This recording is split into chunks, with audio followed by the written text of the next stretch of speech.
All right. Well, hey, everybody. Thank you for joining us for this episode of Real Live Talk. I'm pumped that you're here to check out this conversation. I have with me today Wendi Lou Lee, and I'm excited to get into some stuff. And we'll tell you a little bit about who Wendi is, just in case you're not familiar, in just a moment. But I do want to say, appreciate you so much for taking the time to check out this episode. If the content, the conversation blesses you or challenges you, even if it makes you mad or something like that, that's fine too. I'd love to hear from you. Feel free to leave a comment or a question or anything like that as we're talking today. And if you happen to be listening to this on one of the podcast platforms, if you get anything out of it, if you'd consider subscribing, sharing, or leaving a review, I would greatly appreciate that. It would mean the world to me. So just again, thank you guys so much for taking the time to check out this conversation today. So Wendi, thanks so much for being here. Yes, thank you. Glad to be here with you. Yeah, I'm pumped to we just met like 8 minutes ago. So I'm pumped to get to know you a little bit and to ask you some questions. And just before we jump into it, if you would just share a little bit about yourself, about who you are and what you do. Well, my name's Wendi, and I was Baby Grace on Little House on the Prairie. That's like my Come kind on. of thing, Claim to fame. claim to fame. But really, you have to realize that I was 4 years old when the show was over. So it was a long time ago. But it's so cool that this thing that happened so long ago has come back into my life amazingly. And that is probably the neatest thing, is that I am more Baby Grace now than I was when I was on the show. So I'm married. I got 2 kids, teenagers, and I hang out with Little House fans. It's pretty fun. Yeah. Yeah.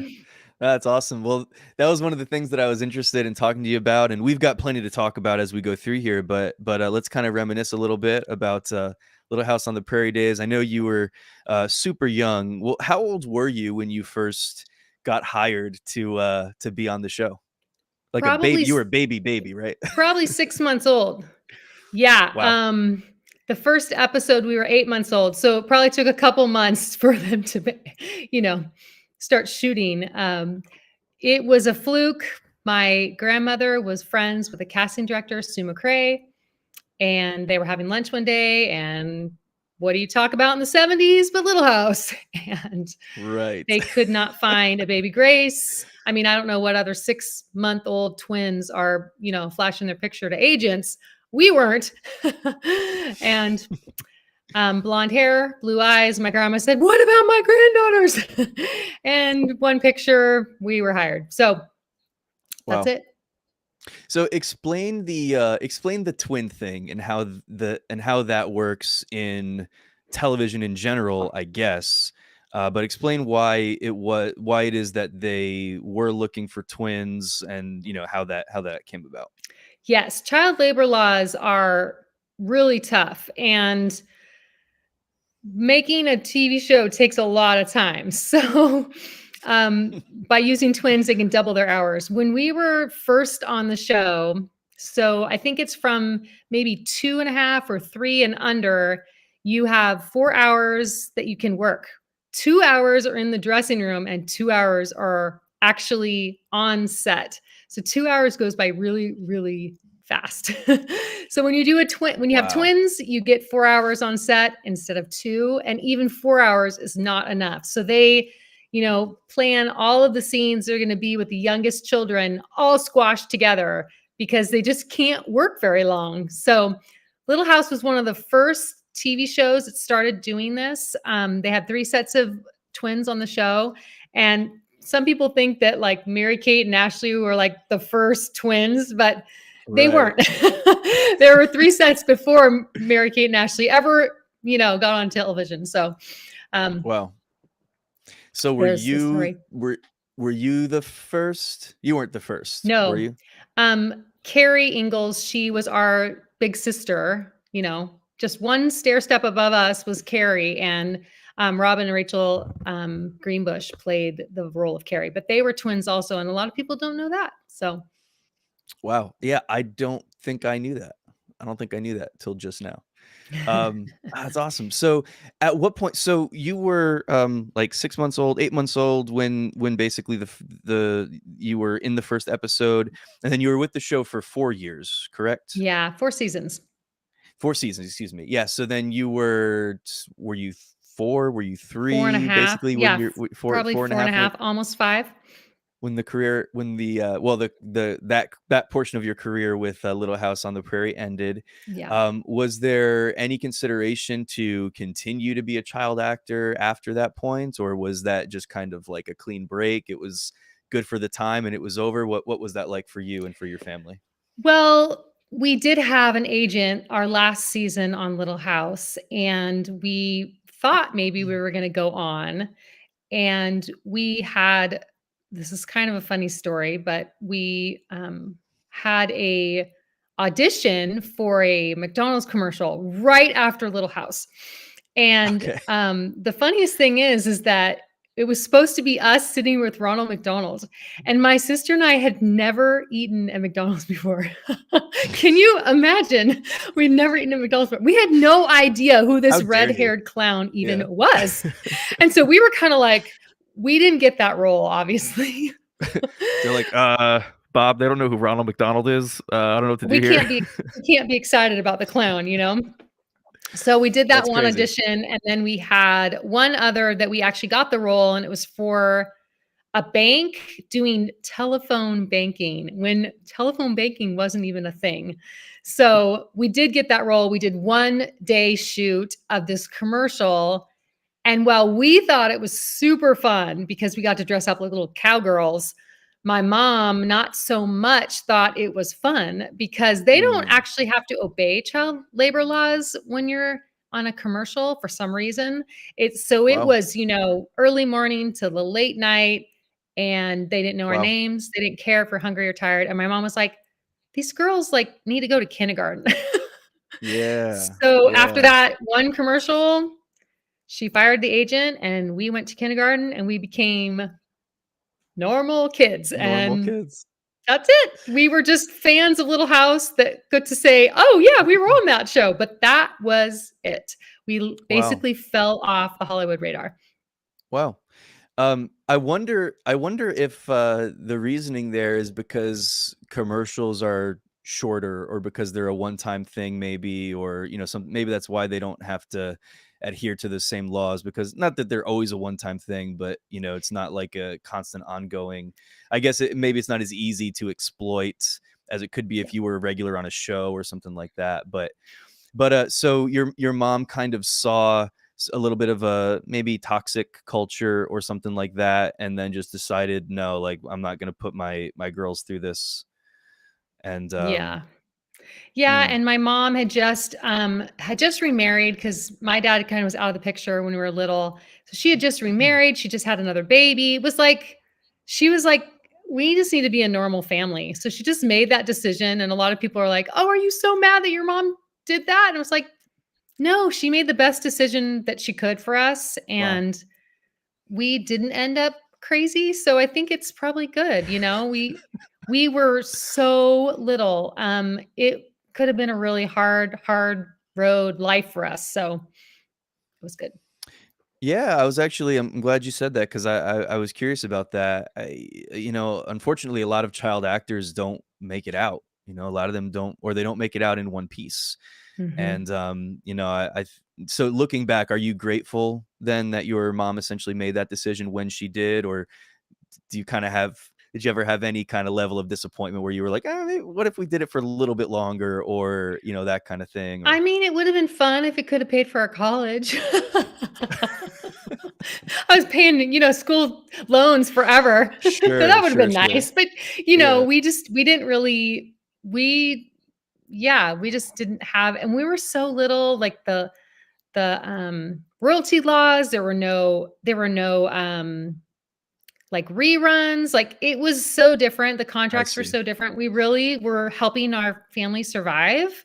My mom was a single mom with 3 girls, and our paychecks Wow. really just provided for us to live.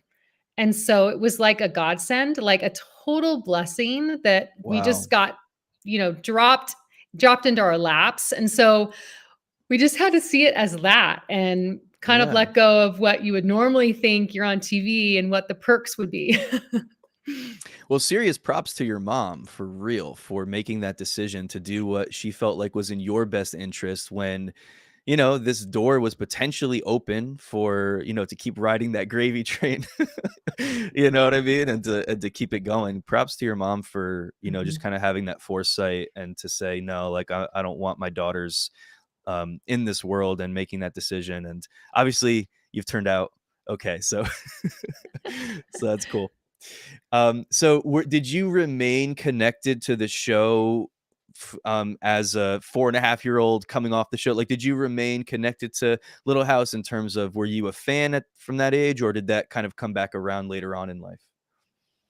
Oh, I we were total fans. I mean, I Yeah. remember watching the show when we were on the show.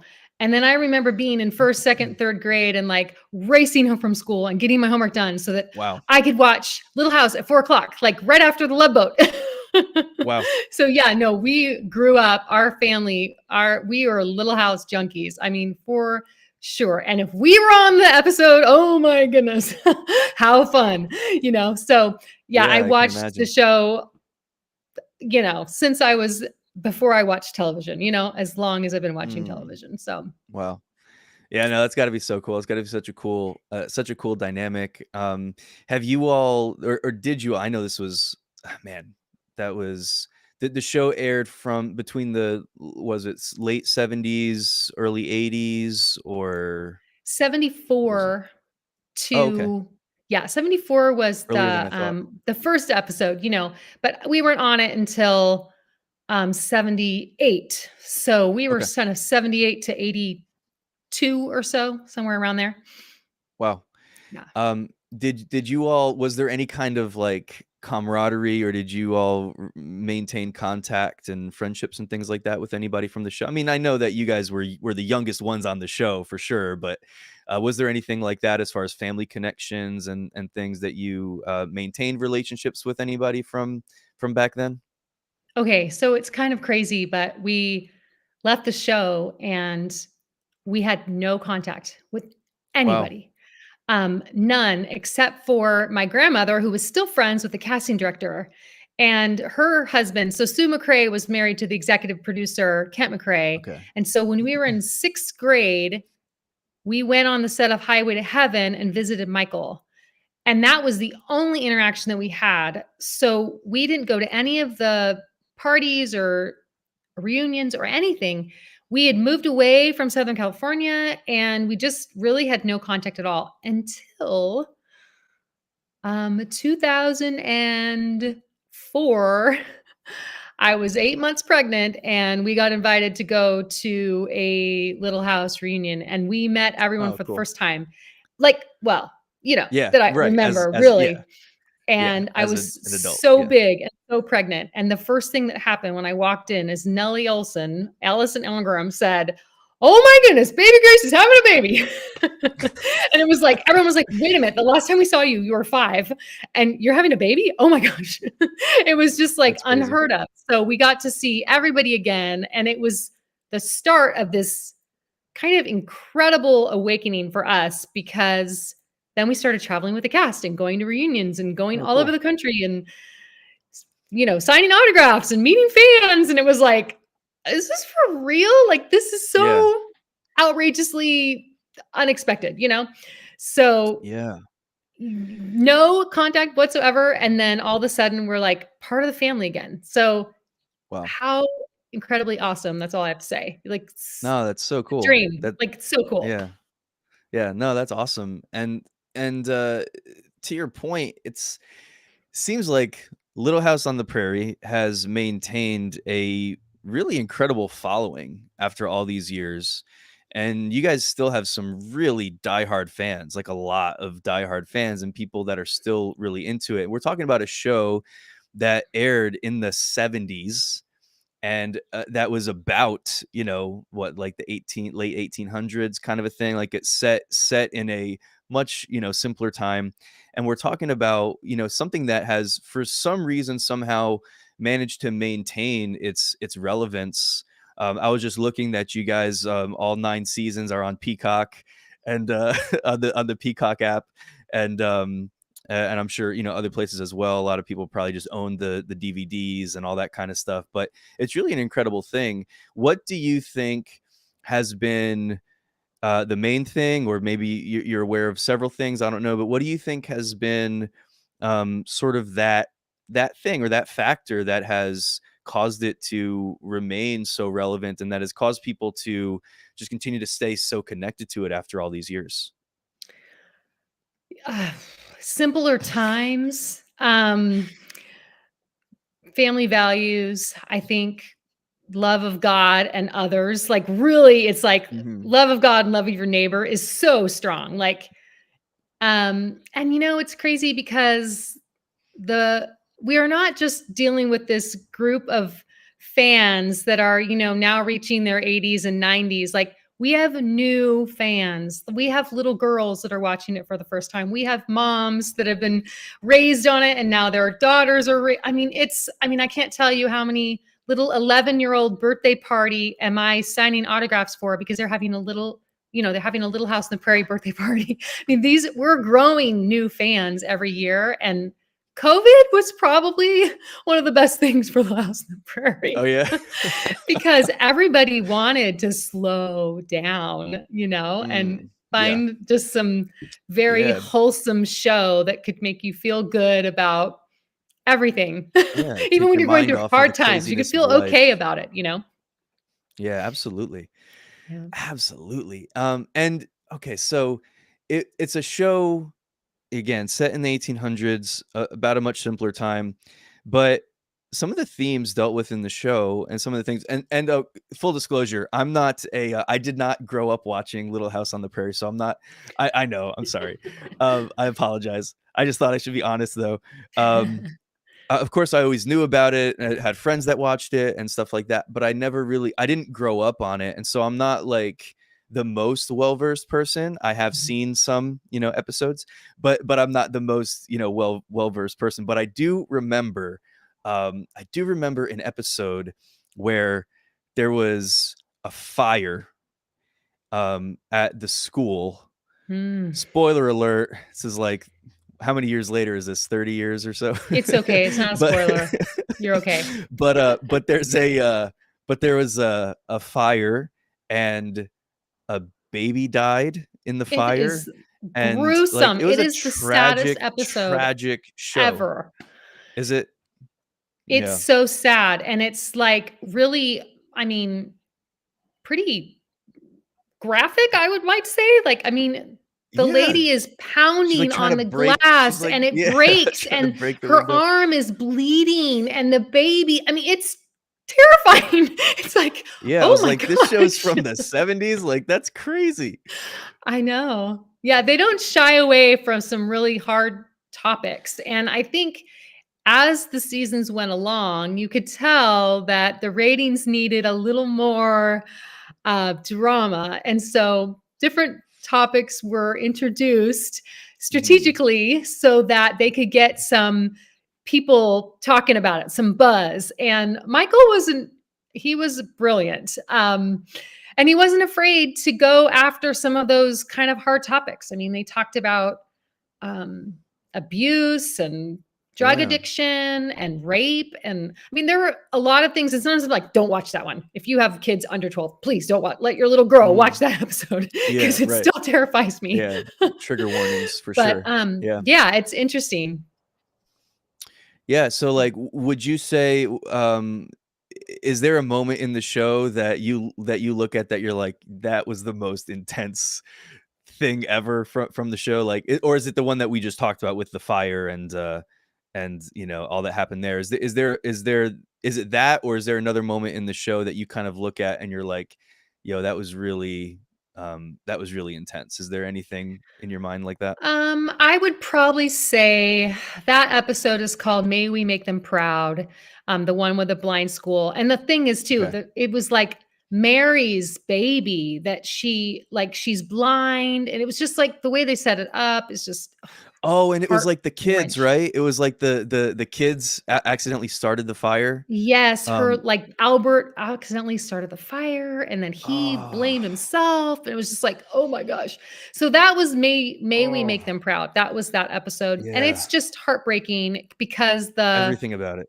the lady who died with the baby was like Carolyn and Charles and Carolyn's best friends, like the wife. You know what I mean? And so then Mary loses her baby, and then the best friend loses his wife. And it was just like, oh, so that one's really big. But I would say the other one is the one with Albert and Sylvia, and it's called Sylvia. Albert is the adopted son of Charles Ingalls, and he falls in love, and Sylvia is raped by this crazy clown faced.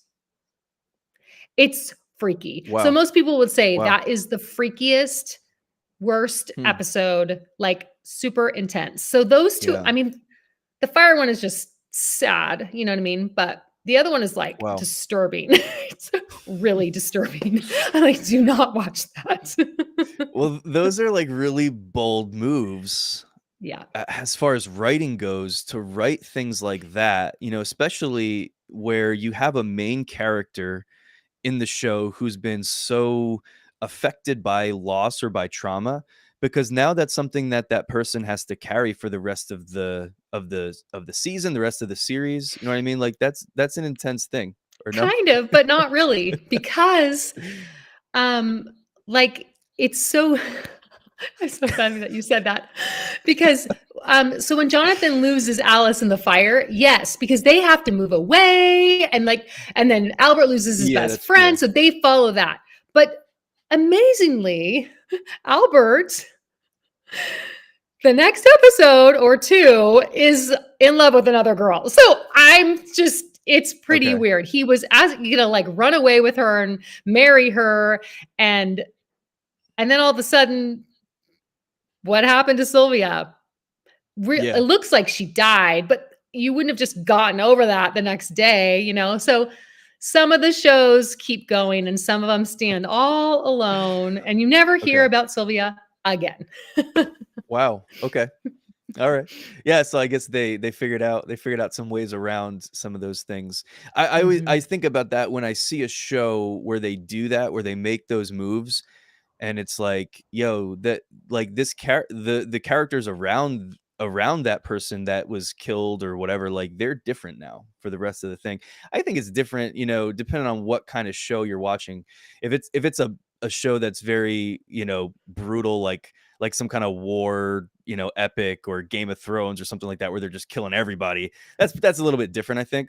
But like Yeah. when it's, especially in the family unit, when you're following this family and there's just constant. I mean, this is a show that's just got just constant tragedy and dealing with loss and these different things like that. Do you think that's something else that kind of kept people coming back, as much as it's like difficult to watch, but that they were willing to kind of take uh,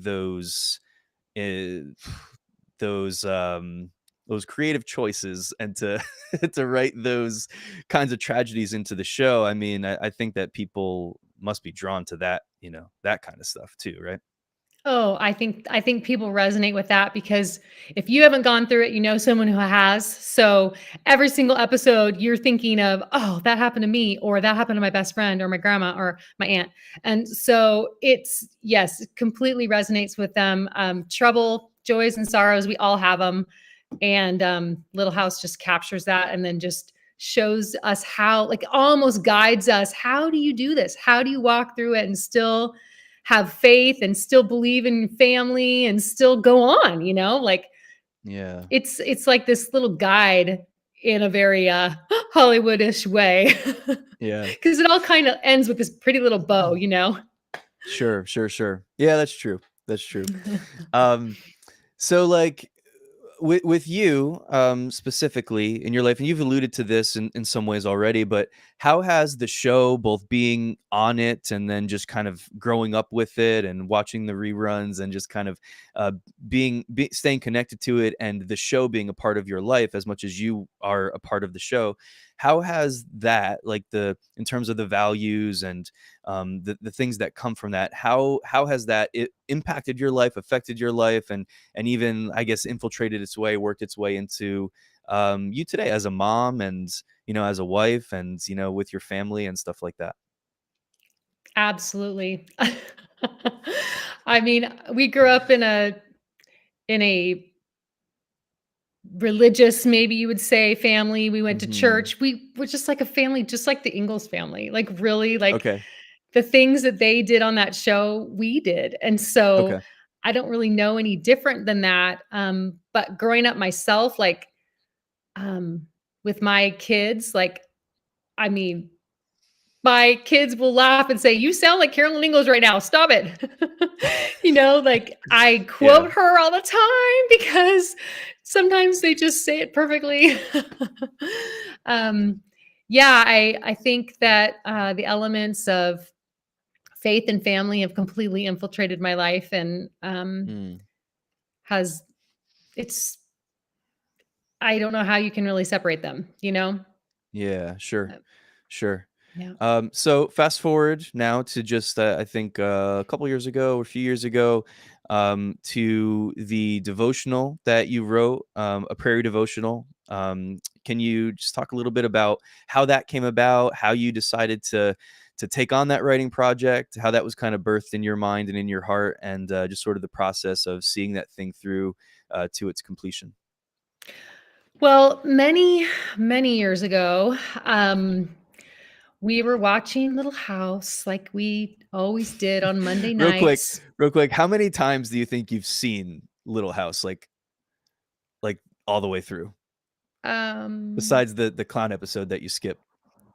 I don't know, a lot, a lot. When my daughter was going into kindergarten, Mhm. we started watching it all the way through. Okay. Because that's kinda like Laura's first day of school, and it's this cool thing. It really I see. actually if you have a daughter going to school for the first time, just start watching Little House on the Prairie, because there's all of these things. There's the bully, there's the nervous about not being able to read, there's all these little lessons that go through, and there's so many, just I don't know, it's It's perfect. relatable. Mhm. It's so Yeah. relatable. Yes, and so we started watching it when she was going into kindergarten. We watched it all the way through, and I watched it on Monday nights at 8 o'clock because that's when it aired, and so that's what we would do, is Monday nights at eight Mhm. o'clock, and they got to go to bed late because it was special. And, yeah, I I think it was one night after watching it, and my husband we got into bed, and my husband said, "You know what you should do? You should write a Little House in the Prairie devotional. That would be so cool." And I was like, "Huh, yeah, Hmm. that's a cool idea. Yeah. Maybe someone else will do it." Maybe someone else. Honestly, because I just didn't have the confidence to do that. Mm. And then, fast forward a couple years, and I know we may be talking about this later, but I went through a serious health scare, and, Yeah. um that's when I started writing for the first time ever, besides like a term paper and a thank you note. Like, I wasn't a journaler. I just didn't write. Yeah. And I started a blog about my experience. And then all of a sudden I thought, I think I could do this. And so it was definitely my husband's idea originally. And then after all that happened, I didn't see a reason not to. So Yeah. Well, let's go ahead and go into that now. Can you share a little bit about your experience with that and what you went through? yes. It was 2015, and I was experiencing terrible headaches and dizziness and mental confusion, and I was not well at all. And I wasn't well for a Mm. long, long time. And I think it was about 6 weeks of symptoms, and my doctor didn't really take me seriously. And they finally did an brain MRI, and I had a brain tumor. And so Mm. I found out, and 11 days later, I had surgery, and it was benign. So that was awesome. Um, Wow. it changed my whole life, though. I mean, when you go through something like that, and you talk to your kids and you say, this is what's happening. And when they ask Yeah. you, Mom, are you going to die? And you say, I don't know. I hope not, but Mm. I don't know. Wow. And you go into surgery and you really don't know if you're going to open your eyes again. Or if you do, you don't know if you're going to be the same. You don't know if you're going Yeah. to be more of a burden to your family than if you would just die. Um, so it really changed Wow. me. My life is completely different. I Everything I do is different since then. And That's very Little House, Wendy. I know. Isn't that funny? It's very Little House. Keep But going. I will say I woke up from surgery and I just had this like crazy new leash on life and was just like, okay, what do you want me to do? Like, God, what do you want me to do? Yeah. Yeah. And I knew that it was to live differently and to share my experiences and to Mm. be confident in who I am. And started a lot of that started with writing and really reaching out to Little House fans. And like my ministry is to Little House fans. What a weird ministry. That's all I have to say. But Little House fans, like that's who I'm called to. And so It's anyone who amazing. loves Little House, like that's what my life is all about now. So I think that might be it. Is that a nutshell? Have you yeah, no, you're Okay. good. I've got some follow-up questions. Uh, one of them, 'cause this is like I always ask this, when I think it's relevant.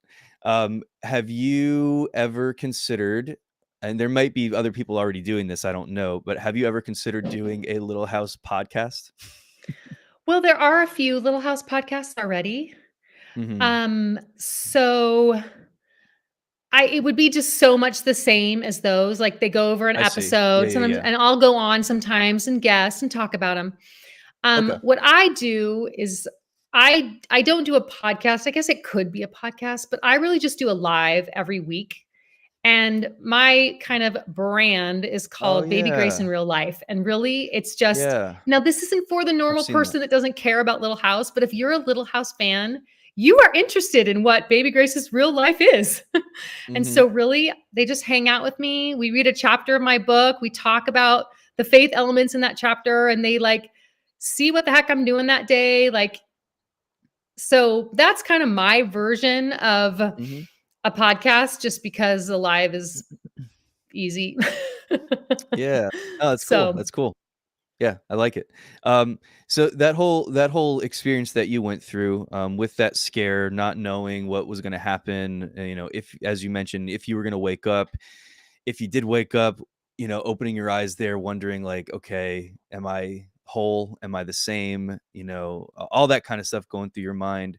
How did that experience, or what did that experience teach you in terms of your relationship with God, and learning, ha- trusting God through that process? And I could just I don't even wanna say I could imagine, because I know I haven't been through anything, particularly like that, but when you have kids in the picture and, you have a family, and clearly you're not just thinking about yourself. Of course, you wanna continue to live and have your life, but, you're probably more so thinking about, your kids and that whole thing and all that stuff that must be going through your mind. How did you rely on God through that? How did you get through that? What was that whole process like? yes. Well, it was interesting. It's hard to actually explain a little bit because when was going through all the symptoms, I was in so much pain. I was so hopeless. Like it was Mm, really like mm, thinking I'm going to have like chronic pain the rest of my life and I don't know why. mm. And so when I got the diagnosis, I was so relieved. Wow. Like I can't tell you. I was like, "Oh, there's a reason I'm not crazy." Because Hmm, when you aren't thinking straight and you're not remembering things and you're like can't even walk down the sidewalk because you keep falling off the curb for some reason, you start yeah. to feel like you've kind of lost it. Like, it's Sure. like, and that was almost more scary to not know what was wrong and to feel kind Okay. of crazy out of control. And so when there was this reason, there's this thing that they actually could go in and take out and it would help. I just felt like this relief and I just felt like, "Oh, thank you, God." Like, Mm. I'm not going crazy. There's something that can happen, and really, my life is in your hands. So, I was so at peace the whole time, those whole 11 days before surgery, I was at total peace. Now, I was ready. If this was it, I was ready. I did Yeah. everything. I lived my life to the fullest those 11 days. I'll tell you. Did It you was get to amazing. McDonald's? No. No? You're so funny. Have you had McDonald's Yes, but in not your very life? much. Yeah, it's not, no, that's good. That's for the best for sure. Anyway, sorry, I keep interrupting you with Yeah, stupid questions. anyway, so I was like, I mean, every doctor's appointment, everything, I was like just exploding with gratefulness, like that I had another day, you know? It's just Mhm. I don't know. And then it was kind of crazy because I woke up from surgery and I like was on a high. So I guess when you wake up from brain surgery, you are either like, "Ugh," or you are just like, oh my gosh. Okay. Well, that was me. And I was like, I was telling my nurse like 4 minutes after I woke up from surgery that I was on Little House on the Prairie. I mean, like, I Wow. was crazy. She knew Wow. everything about me. And when we finally got to like where the waiting room was, where all my family was, Mhm. my stepdad came out and he was like, "When, how are you doing?" And I stopped and I was like, "This is the best day of my life." And everyone was like laughing. And my husband's like, "Oh no, what happened? She's not They gonna be the same." they You know? unplugged something while they were in there, or yeah. Yeah, I mean, obviously I was on like crazy amounts of Sure, drugs. So there was a lot sure. of stuff going on. But my I was so excited. And Mm. that excitement just stayed with me. This like felt so free to do anything and everything, you know? And Yeah, so God was just like walking with me. Now, I won't say that it wasn't hard. There were some really hard days. That first sure. year after surgery was brutal. And I just remember just God just me just saying over and over again, like, God is faithful. And I just need to take it one day at a time. Just don't worry about tomorrow. We're just worrying about today. And so one step Mm. at a time, one little step, one day further, 1 month further. And um, I mean, that's all you can do when you go through hard times. You got to remember that God is in control. He's faithful. He's not going to leave you. And Yeah. and then you just have to take it one foot in front of the other and see what happens, you know? Yeah. So, Yeah, no, it's beautiful because it can become so overwhelming to think about everything and think about all that's in front of you and all the potentials and all the problems. And, we can get so bogged down by fear, by anxiety, by worry, by the uncertainty and confusion and all the different things. And I think that's a beautiful thing. And there's something that's really real about, when you go through something painful or something tragic or even something emotional or just, whatever, you're going through something that's not a normal part of life, there can be the tendency to kind of harden your heart to an extent or kind of retreat into yourself or to whatever. But when you go through that, I mean, the Bible tells us that God is near to the brokenhearted, mhm, and he binds up our wounds. And like all everything that the Bible says about how, in Isaiah, how he gives a beauty for ashes and the garment of praise for the spirit of heaviness, and all of the things that God does, that when we just choose, like, even if we don't have all the answers, we don't, we are confused, we're whatever, we're walking through that thing, that there's just such a beauty that can come out of it in terms of just learning how to rely and depend more on your heavenly Father, and to just whatever it is, just that experience of God's closeness and that comfort that, we can experience that for sure just in daily life, God's closeness and nearness. But I think that there's something, it's a different level when you're actually going through something traumatic. And, that's something that I think we have to remember sometimes is like, when we're going through something, to remember to keep our eyes on God because he's always there. He's always faithful. He's not going to leave us. He's not going to forsake us.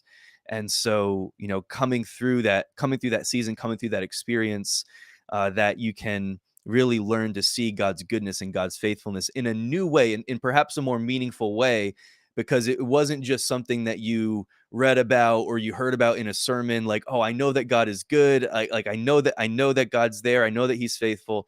But when you have an opportunity to actually live that out and to experience it in some real kind of way, again, like the circumstance itself is not good, but the goodness of God that can become revealed to you in that process is really a really beautiful thing.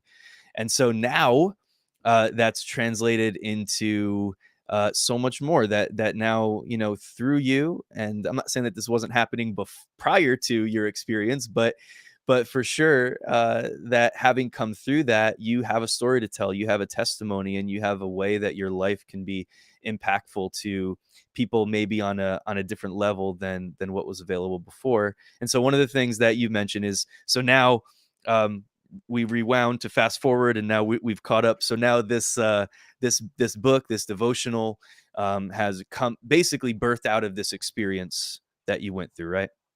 Yeah. Yes, and there are tons of, like, brain surgery stories in there. There's also stories about everything, about when I was a kid, when a teenager, when I'm mom stories, there's all different stories. There's stories about different people, there's stories about cast members, so it's just a little tidbit of each. Yeah, and each chapter is based on a quote from the show. So it is Hmm. very much for the Little House fan who goes, "I remember that episode, and I remember when Carolyn said that," Yeah. Um, Yeah. and then just a little story from my life. So, yeah. It's awesome. What was your process for kind of creating the book, for writing the book and coming up with the quotes and coming up with the stories and things like that? What was that process like for you? Well, I actually pulled my family together and they each had a role. So, my son, who is a, screenaholic, he watched Okay. every episode with me. And as we were watching, we were stopping, rewinding, fast forwarding to get exact quotes. So we were like, whoa, whoa, whoa, stop, stop, stop. Okay, okay. And I had to get it word for word because there's no Little House was such a well, I don't know how I would get all of the scripts anyway, but everything was so ad-libbed that I wanted it to be what really, really aired, not what was on Mm, paper, because most of the time it wasn't what was in the script. And so he did that with me, and then my husband brainstormed all the stories with me. So I'd be like, "Okay, here's a quote. What do you think? What story should I do?" So he helped me with that. And then my daughter, she just wrote me notes all over the place, encouraging me. And then she would read them sometimes because she's my little artistic girl. And okay. so she was only probably 10 at the time, maybe 10, 11. So she would Wow. sometimes read them and give me her first impressions. And yeah, I had a writing group. They all proofed every single one. And then my agent proved them all. And then, then we did it all over again with the editor. So it went through many, Yeah. many rounds of all that. Yeah. Were you free to just to write it as you saw fit, or was there any kind of like oversight from people related to the show? Like, was there any kind of an issue with, just having the rights and the freedom to do what you needed to do with it, or how did that work? Right. Well, Ed Friendly, he was the one of the executive producers when it began. His family had the rights. So Ed Friendly has since passed away. And so Mm, Trip Friendly, his son, basically we worked with him to obtain the rights to use the quotes and all the names and all of that. So, and also sure. like the picture on the front, is very much Little House. Yeah. So we had to have Yeah. permission to use that. Yep. So yeah, that's how that all worked. Um, I mean, all the cast members loved it when I wrote a story about them, so that was fine. I mean, I would share it with them and say, "Are you okay with this?" And they were like, "Well, of course I am," So, but Yeah. That's cool. Well, I love the fact that you were able to involve your family in the process.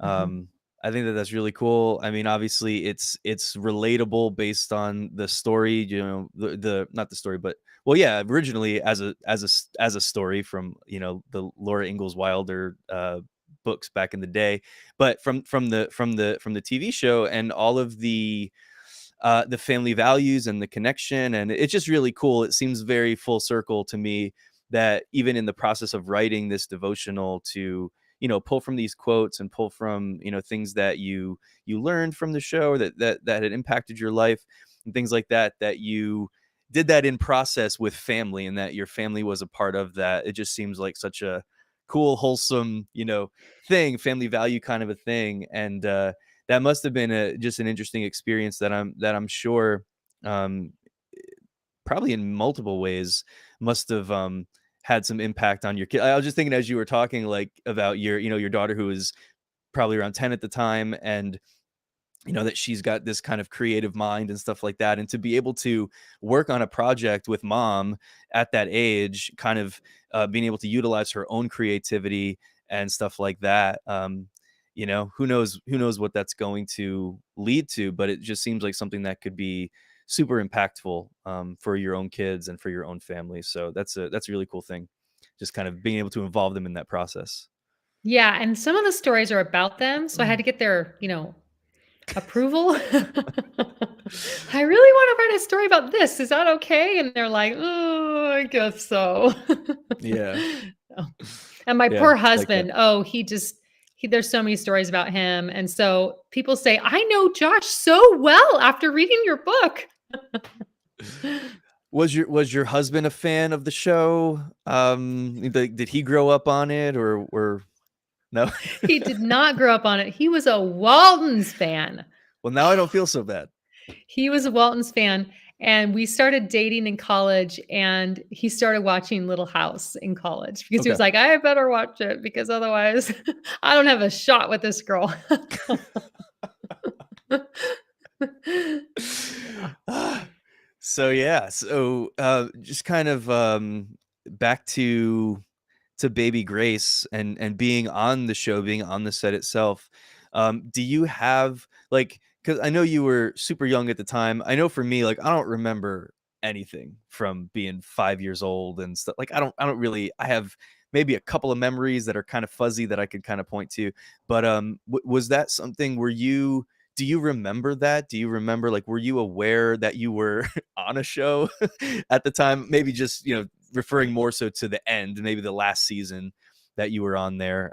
But was it how aware were you of what was going on, and how much of it felt like I'm acting, and how much of it was just kind of them positioning you in different places and kind of having the show around you? I don't know if that makes sense the way I'm asking that question, but how aware were you of the fact that you were on the set of a show at the time?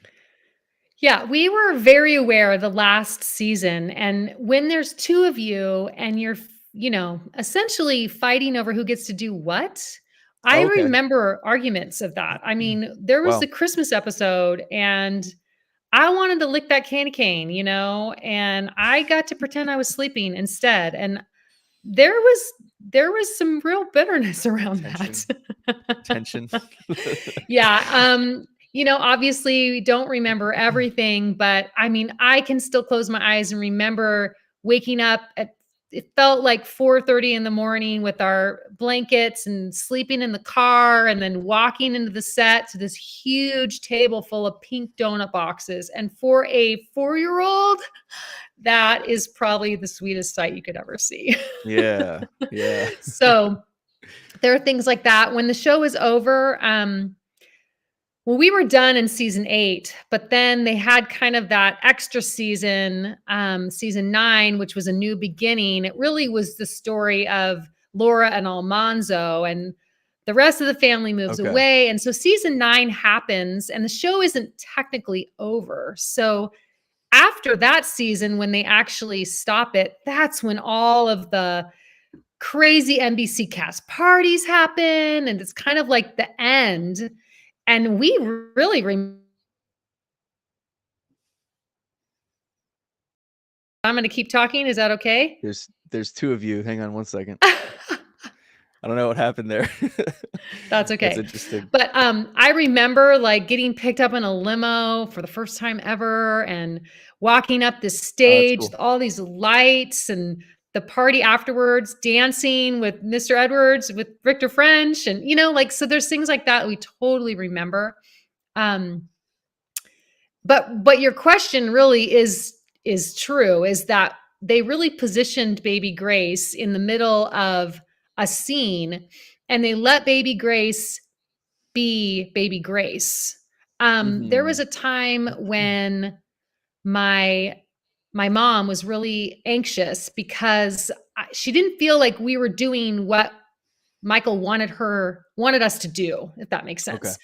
And Mhm. my mom was like, "I'm sorry," and Michael said, "I don't know who baby Grace is and you don't know who baby Grace is. Let's just let her figure it out. Like they're going to figure out this character. Like they are baby Grace. So let them do whatever they're going to do." And there are times when they completely just go with the flow at the dinner table. There's a scene where baby Grace has this bowl, Ma's holding it, and there's 2 spoons in the bowl, and she's eating with both spoons. And they don't stop the shot. They actually just turn it into this moment. And Mike says, "How many spoons do you need to eat, Grace?" And the whole family is laughing, and it's this just natural thing around the table, Mm. and Yeah. sometimes baby Grace will talk and sometimes she won't. There is a time when Mike says, "Who wants to say grace?" And all of a Uh-huh. sudden, baby Grace says, "Baby Grace." And that is not planned. We Wow. we're not supposed to say anything.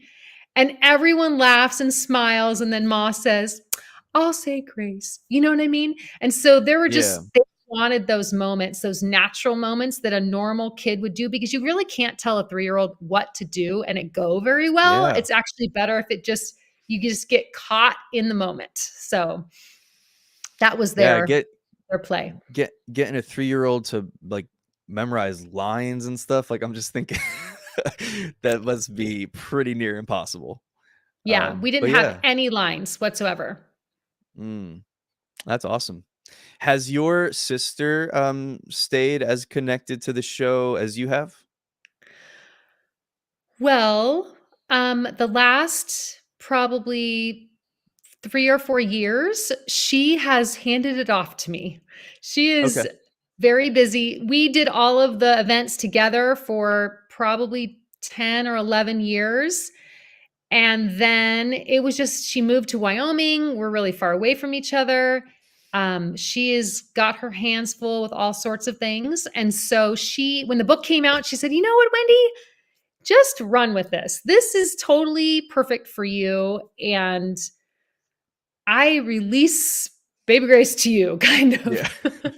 And so that doesn't mean she wouldn't ever come to another event, but since then she hasn't. She's kind of just taken a step back, which is very interesting because I don't know if you know anything about twins, but there's usually always a dominant twin, and I'm not the dominant twin. And so I've kind Okay. of been following my sister my whole life. And Okay. once this whole Did brain she tumor did she thing come out before happened. you? What's that? Did she come out before you, or did you Yes, come she out did. first? She did. Do you Yes, think she there's did. something She to did that, everything or is it before me. just a coincidence? So yeah, so this is kind of her way of saying, "No, Yeah, you take the lead on this." And so it's been really a gift because it's love it. hard to be half of a person, like half of a character. Mm, So, yeah. yeah. Well, yeah, and I think I interrupted you. You were about to say something, but if I could ask you, just in terms of being a twin, what's something that you can look at as far as being a twin and say this is awesome, and something else about being a twin that's maybe, I don't want to say negative, but that's been challenging about being a twin. Yes. Absolutely. Being a twin is the most amazing thing ever. I never had to be alone, ever. I never had to go Mm, to my first day of school alone. I never had to walk into a you always have someone with you. They always have your back. It's yeah. incredible. When my kids were having a hard time, like we moved to a new town and they were starting school the first day, and I thought, I never had to do that except for when I was 18 and I went away to college. That's the first time in my life that I didn't feel like I had someone with me, you know? So I see. that is incredible. And we obviously have a very tight bond and we understand each other like no one else. We say the same things. Sometimes we will say the exact same words at the same moment and we'll look at each other like, okay, that's really freaky, you know? So that's the best thing about being a twin. So cool. But the challenge is there is obviously you are constantly comparing yourself. And I lived with that my whole life and trying to like measure up to my sister. And there were ways that she was maybe trying to measure up to me too, but it always felt that I was kind of the one that was not able to Yeah. like be as good at sports or be as good at Yeah. school, or she married her high school sweetheart. I mean, she did all the things in the right order at the right time, and valedictorian and MVP of every team she played on. And I was just always like, I can't compete. I don't even know how to Mm, like do that. And so yeah.